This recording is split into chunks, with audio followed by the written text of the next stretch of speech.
Hello, everyone. How are you doing? My name is Brigitta Toruño. Welcome to Uno Soul's Chat. Today, I am honored to be chatting with my daughter, Brigitta White, and she is an Uno Soul. She is a dancer, a dance movement therapist, and a children's yoga teacher. Welcome, my dear daughter. Oh my goodness. Thank you, Mom. Thank you for the invitation. Yes, It means so much to me. I'm so honored that you can chat with me today.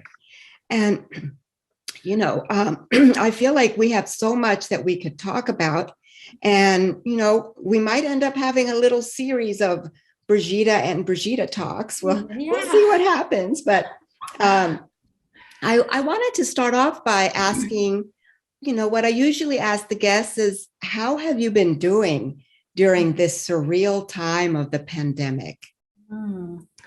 Well, I have followed your Uno Souls chats, and I've noticed, just all of the changes in these last couple of years. It's like a change in humanity. Mm-hmm. And I was thinking so much about this because I know this is part of one of the themes with Uno Soul chats, mm-hmm.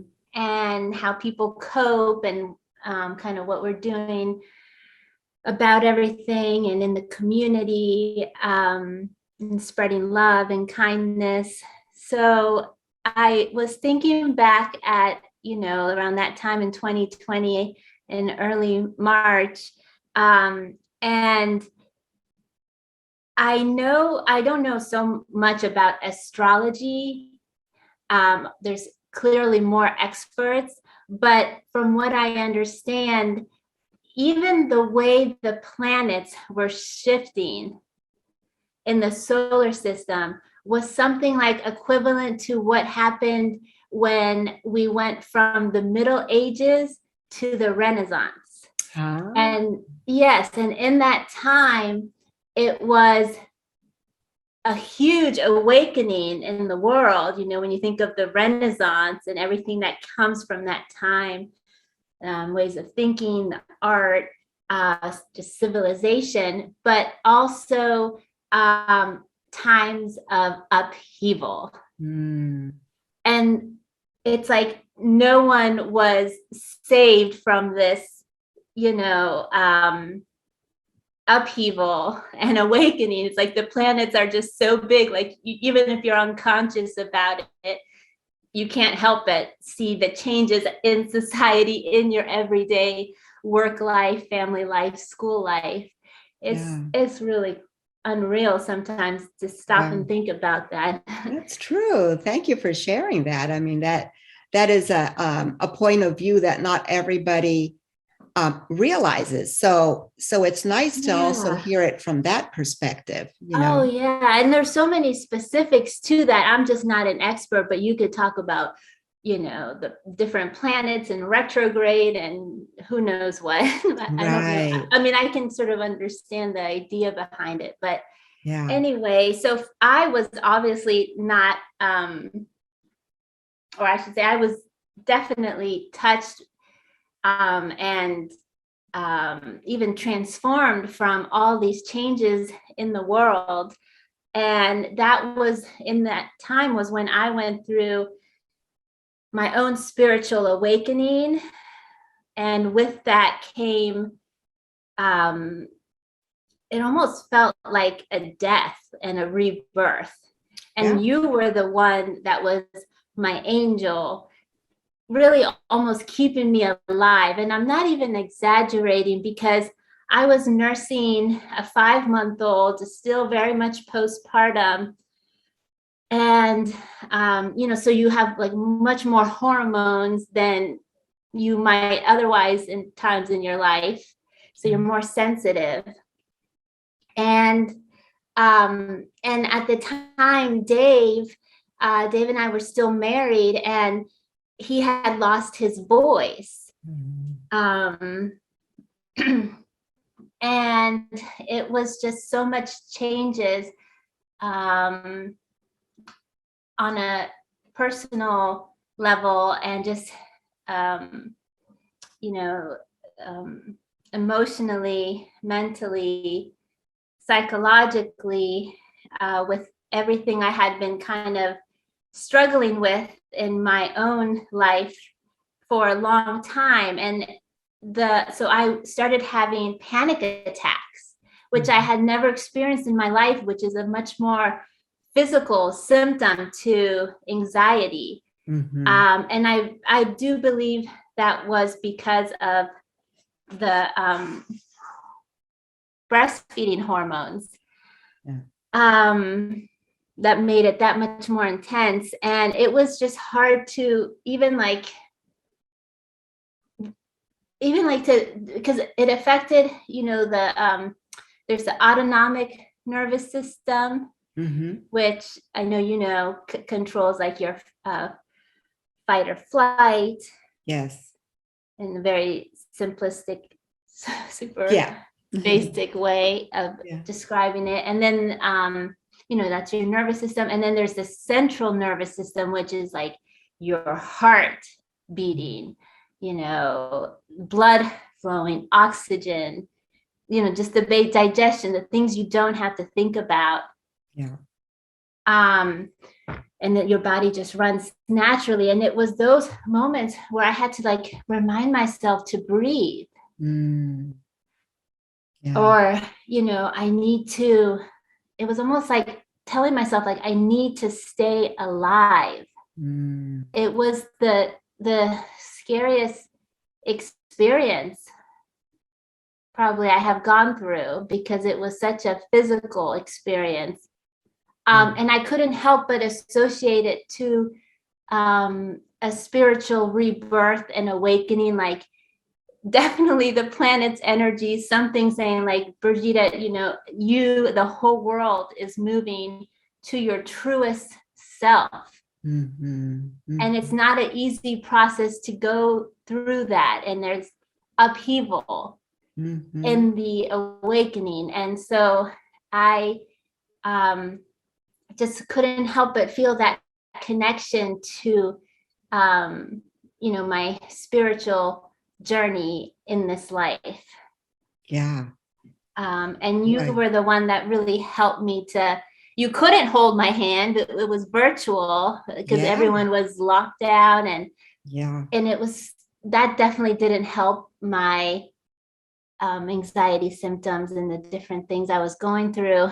But somehow, thank God, I got through it. And here we are, 2 years or more later. Yeah, almost. I don't even know how many years. Almost 2 years. Almost 2 years. Well, thank you for sharing that. I think that it was a very challenging time. And like you said, we were virtual, and all I knew is that I had to try to help you the best way I could, because that's a mother's instinct, right? It's how do I help? And so I had learned Eden energy medicine, and which is really just a self-care tool. And it really helped me through my death and awakening the prior year in terms of the concussion that I had suffered. Right. Yeah. Yeah. Some people went through it earlier, but it's like no one's immune to it in some form or fashion. Exactly. Yeah. Yeah. Which also involved a lot of grief, for a lot of people, and continues to involve a lot of grief. Yeah. Yeah. But I would so I have always called you daughter because you have always because I was like, daughter. And just so people know that I have a daughter and a son. So there was never oh, which daughter is she talking about? So I called him son, and but people watching the Uno Soul Chat is like, why is she referring to her daughter's daughter so much? Right. They might think it's awkward. I don't know. Yeah, that's why I wanted to explain that. So I also always ask my guests, are you willing to share your story? Because, and I think it's interesting to ask you that, because I have my perspective of what your story is.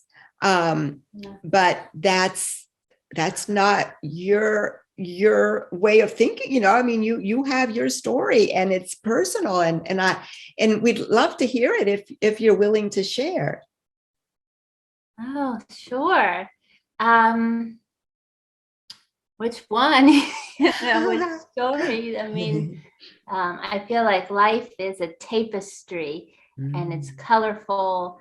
Even like when I was in my late teens and still living at home and maybe still in college, because I commuted to college because I went to George Mason and lived in Sterling. I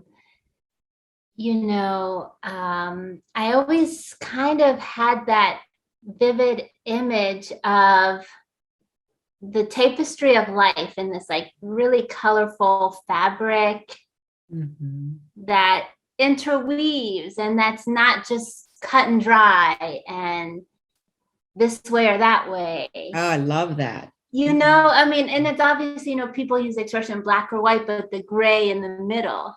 Absolutely. And so I like to see it as all the colors of life. And now at, this time in my life, I'm 38. I have had 3 home births. I had my 2 boys, and I had my girl in October of 2019. I recently just submitted the papers for a divorce that, I come from a family of, a heritage of ancestral lineages of females that maybe weren't allowed to get divorced. Right. Because of the, this Catholic influence and of course, society. And that, stayed married no matter what, even if there wasn't love, even if there was abuse, even if there was infidelity, even if there was, just difficult tension. And my mom was a pioneer in breaking this line. And she did, once my brother and I were married. And I just can't imagine the strength to finally be able to do that leap of faith. And still having not been spiritually awakened till 2020, when all the planets changed and everything changed in the world with COVID.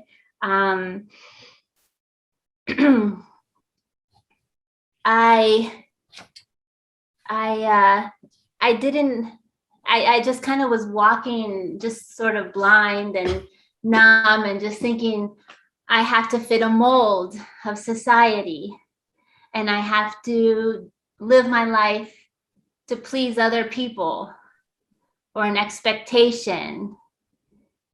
And I really believe that with these changing times and the pandemic, that it has actually allowed for everyone to turn inside internally. And I think with that is that transformation that is happening all around the world. I believe it's for the better.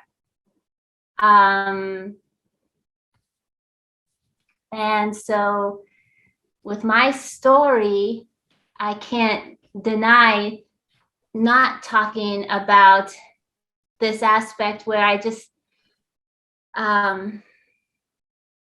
came to a realization that what my heart and soul knew from very early on, that I was not listening to, even before we got married. For us it wasn't a case, because we had kids and we're tired and don't have time for each other. it was never anything like that. It was just, your authentic voice inside that tells you, your intuition, The gut. your gut instinct, your Mhm. soul, your non-physical self that's eternal, that's infinite. Yeah. And I just finally had the courage to listen to that voice. And by doing that, Dave, my kid's dad, was also ready to honor that voice within him, and be honest with himself too, that he was trying, too hard or too much, and that it wasn't, and I'm not going to speak for him, but that he basically he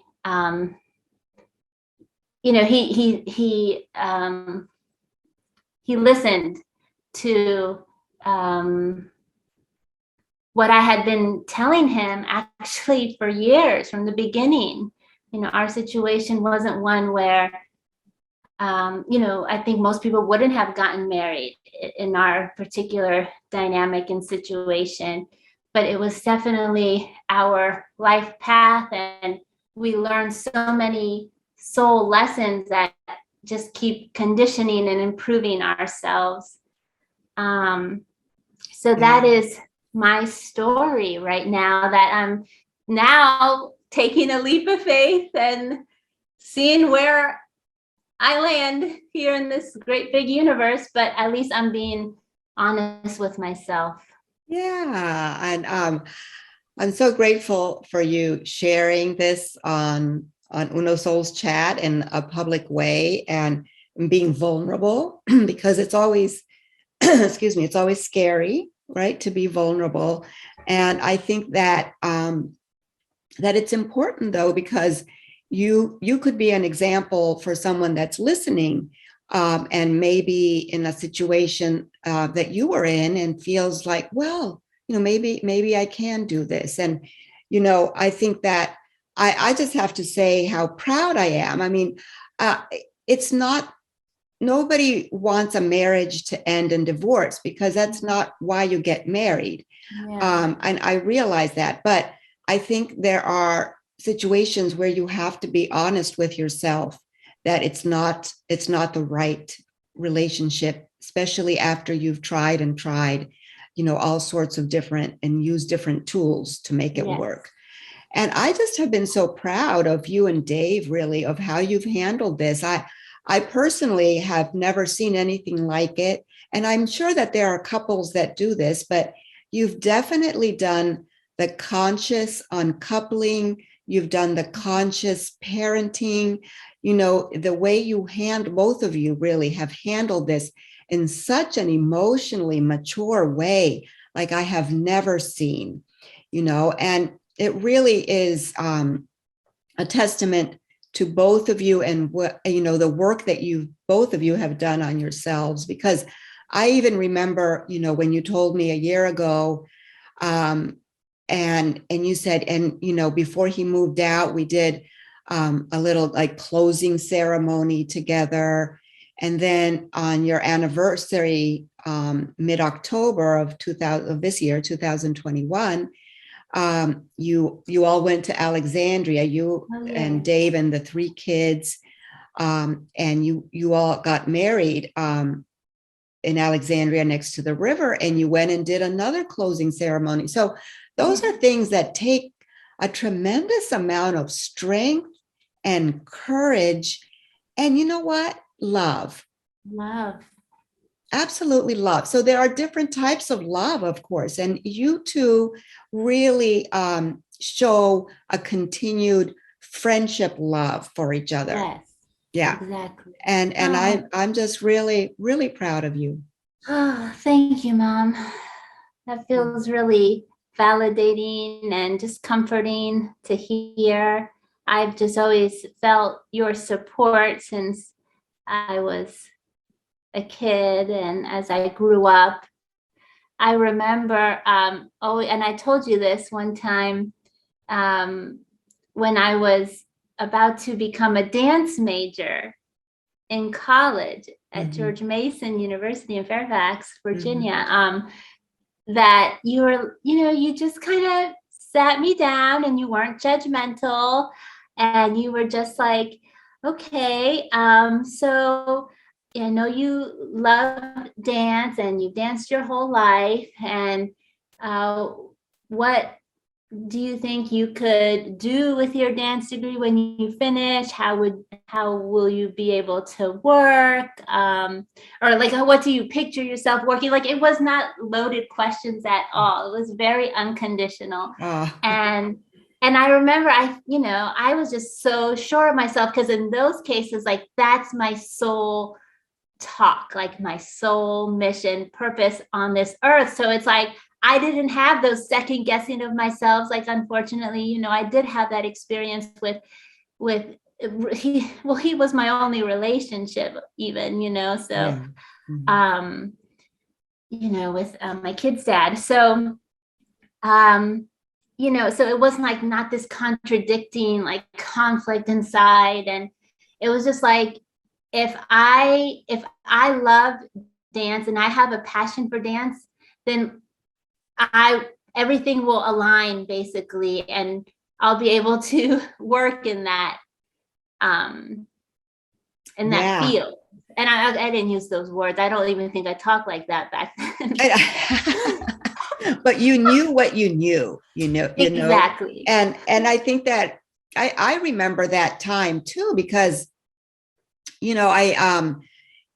think, okay, should she become, the bigger, well-known profession? Should she be a teacher? Maybe she should be a lawyer, or maybe I probably would have liked being a teacher. Actually. Yeah. You would have been a good teacher too, and you really are still. That's true. Yeah. But you just, it just opened such a wonderful path for you, getting your fine arts degree in dance at George Mason, and then how you found out about dance therapy through the school that you did an internship with, Danceability. That was the thing. And then you went to Pratt Institute in New York, and you got your dance therapy degree. And I think that was probably life-changing for you, to be in a different state. Yes. And to be it's such an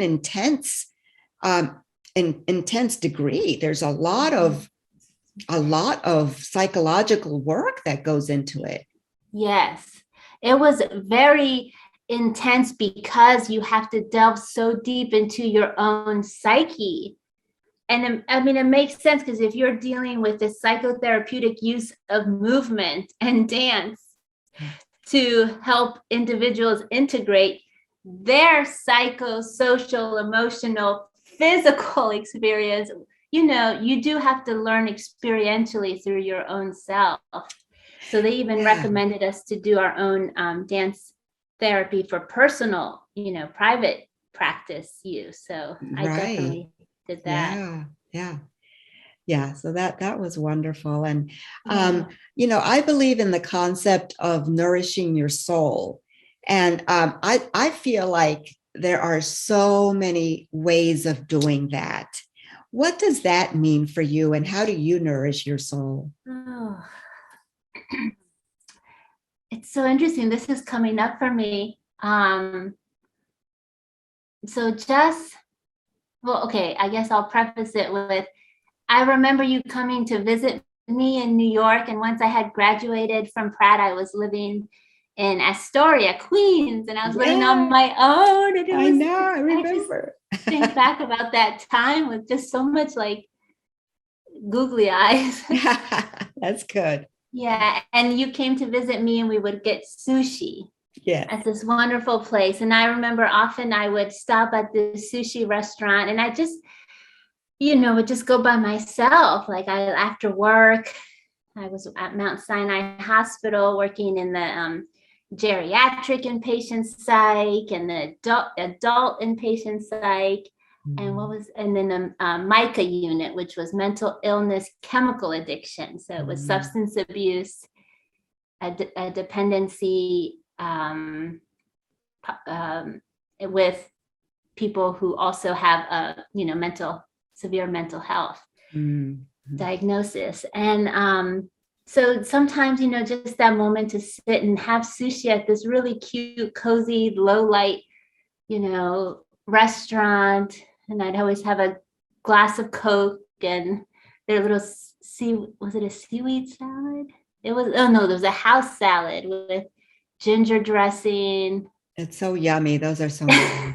You think like food is like sensorial. It's like Yes. mindfulness. Yes. And I loved that time. And so you would come and you join me when you come to visit. Mhm. But just last night, I got to go to Wegmans by myself after I dropped the kids off to be with their daddy for the weekend and have daddy time. Yeah. And so going to the grocery by yourself is such a treat when you are used to having to go with 3 little ones. Yeah. And 7, 5, and 2 are the ages of my kids. Yeah. And so it's always, hurts.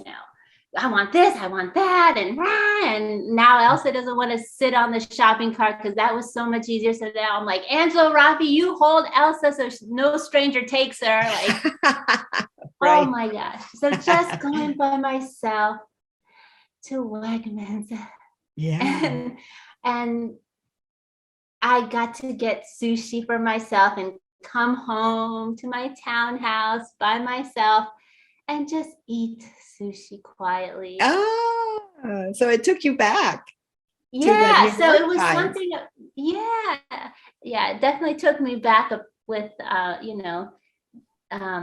I just now put together that memory though of in New York, but something about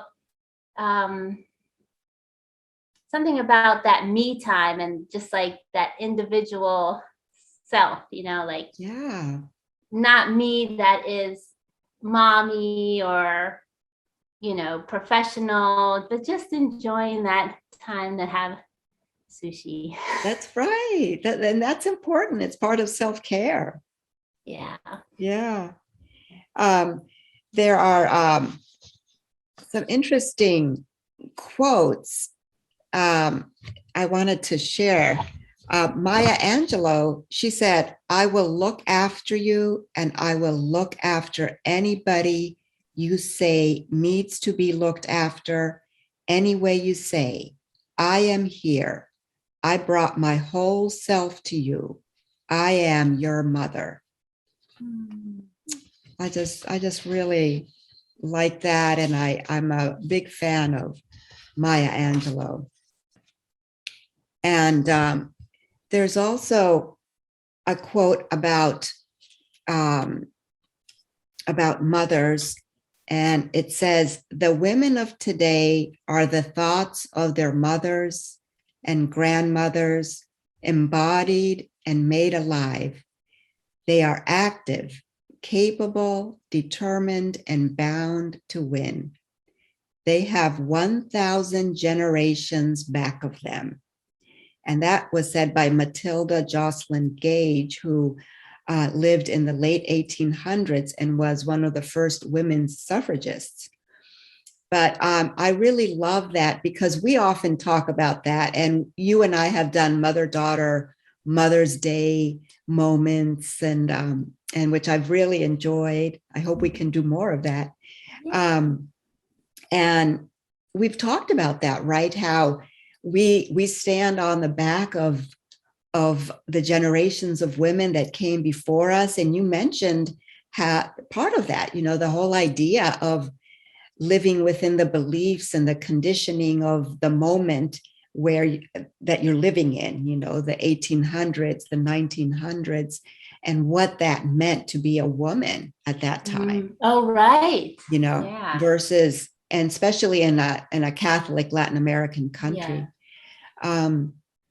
And so, I think it's a beautiful thing because I think the power of women, the strong circle of women is so important. And, I see that now with your baby girl, Elsa, who's named after my mother, but she also has names after her paternal grandmother and maternal Matilda and my great grandma. grandmother. She has some beautiful, beautiful names that are Yeah. family names. And it's so, it's so important, that we instill, different values than the ones that we were given, Yes. Yeah. I think part of this like new change in the world, like I was describing the way the planet shifted, it was aligned to what happened between the Middle Ages and the Renaissance and that huge shift and focus. But it's also like the age of the woman. Like I just listened to a lot of different kind of spiritual talks, like maybe more new agey talks. Yeah. And it's like, the return of the divine feminine within us. Yeah. Even the masculine. So even like if it doesn't matter your gender, but if you have more masculine traits, then your inner feminine, is more balanced, where, for eons, there's been so much suppression of women and objectification and everything. That's right. That's right. Yeah. Yeah. Anyways. So yeah, we're in a new day, and hopefully we continue to instill those new ways into the next generations. Yeah. But you know what, I would love it if you could leave us with maybe some suggestions around dance movement, right? Because I know we already mentioned how that's been so important in your life. It's it's you, it's who you are. It's part of your being. And I know that maybe, I'm not going to put words in your mouth, but maybe that has helped you through a lot of different transitions in your life. And is there a movement that you would want to show us that we could learn that? And I might not be able to do it here, but I will do it because I don't have much space here. but I'd love for you to share with us. Yes, sure. I think oftentimes dance is so inaccessible, like just the connotations in society we have of dance. It seems like it's, for the super elite, the high art, or else it's like objectified and, everything in between. So, it's like, well, I would love for you to do a dance movement. And oftentimes when I was, learning to become a dance movement therapist, it was like, walking into a group therapy room. My first year internship was at Bellevue Hospital in the methadone treatment program, which is for individuals who have a substance abuse dependency, where they have been addicted to heroin for so long that they can't just wean off of it, that they have to use, another narcotic to maintain them, and methadone. So anyway, and it was like, what are you gonna do with us? And dance with us. And thankfully, dance therapy was very already grounded in that hospital. So a lot of the New York City, I love that. Yeah, they were so open to that. Yeah, so they were already kind of familiar with what to do in a dance therapy session, and they were so sweet and kind to me because they knew I was just learning. So it was actually, they were almost nurturing me, actually, because I was so like, fresh from Virginia, bright-eyed, bushy tail. I remember walking in with a bright yellow sweater. I learned about New York through Bellevue Hospital, and it definitely gave me more soul conditioning, just more more experiences in my life, more colors to that fabric. And so it was definitely not saying, oh, dance is okay, everyone, let's just start tap dancing, or let's learn this dance step. Yeah, because a lot of people think that's what dance therapy is. You're right. I'm glad you brought that up. That's what I was trying to get at. Yeah. Mm-hmm. So for right now, I think it's just connecting back to our bodies, which often we as adults going about our day don't even have the recognition of, am I holding my breath, or how's my posture? You know, am I scrunching my shoulders so tight because of my boss is making me do all these things, or I've had this interaction with my spouse and whatever it is. And so oftentimes it's just like making the connection back to your body. And this is where the yoga comes in nicely, because it's also connecting to your breath. So the breath is what, in my experience, connects the mind and body. And in yoga, you say yokes. So inhale, exhale. Inhale, exhale. Maybe one more. So just notice the difference in your body. Notice how you feel, and then just maybe begin to circle the head. Very easy. So for us adults, we haven't really been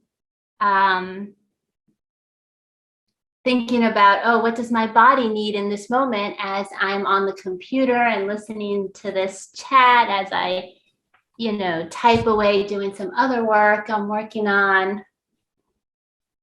or I'm just so exhausted from a long day and I'm in my bed listening to this in headphones, not trying to wake up, you know, the kids, the spouse.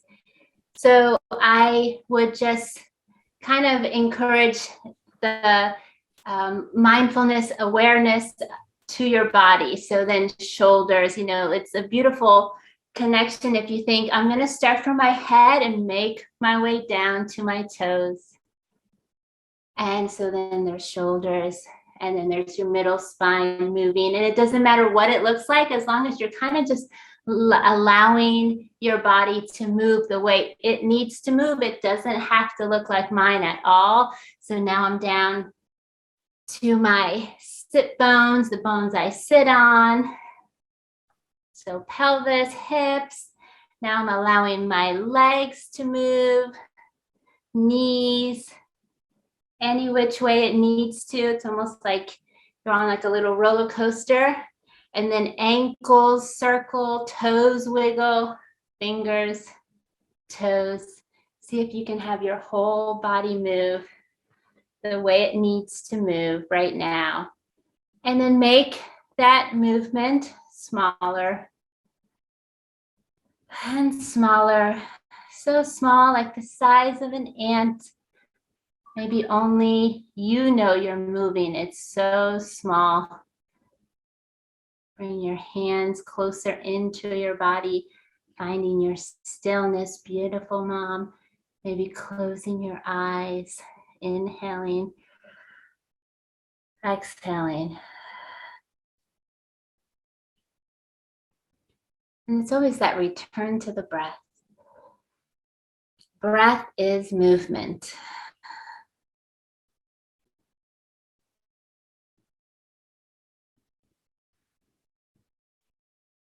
Oh my gosh, that was beautiful. That was just right, because it's, you know, I think you just got back down to the foundation, right? The breathing is the foundation of everything and for everything of life.